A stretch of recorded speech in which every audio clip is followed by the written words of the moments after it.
summer holiday time on the island of Sodor. Vacationers come from far and wide to enjoy the beauty of the island. It is the busiest time of the year for Sir Topham Hatt's engines.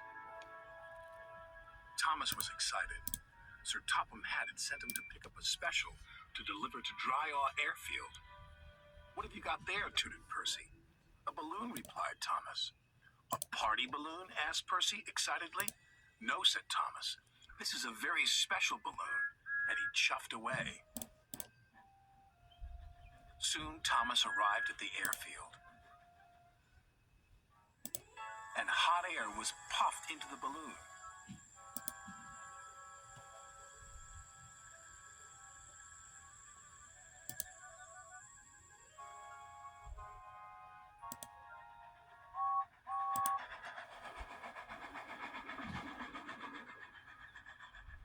"What is that?" huffed James. "A hot air balloon," said Thomas. "It will take vacationers on rides around the island." "Taking vacationers on rides around the island is our job," wheezed James jealously. Then, as if by magic, the hot air balloon rose silently up into the sky. "What if the hot air balloon takes our passengers away?"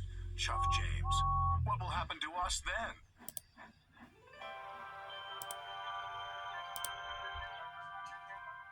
This made Thomas worry. Suddenly, he wasn't so excited about the balloon. The balloon could be seen by everyone on the island of Sodor. Duck gazed at it for so long, he ran into the back of Stepney. "Why, it's a floating basket with folks in it," said Donald. "Whatever will they dream up next?" said Douglas. James and Thomas were waiting at the level crossing. They were still worried about the hot air balloon.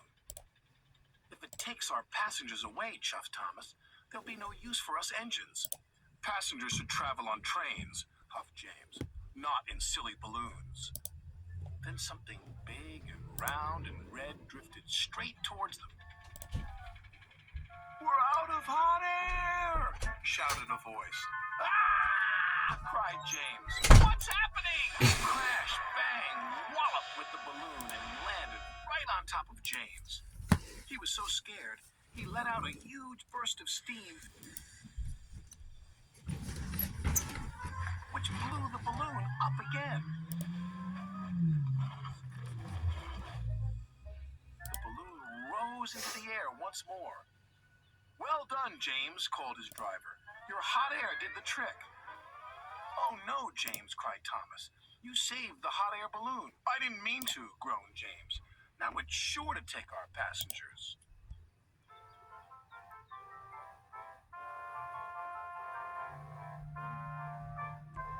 Wherever James went, he could see the balloon carrying vacationers across the island.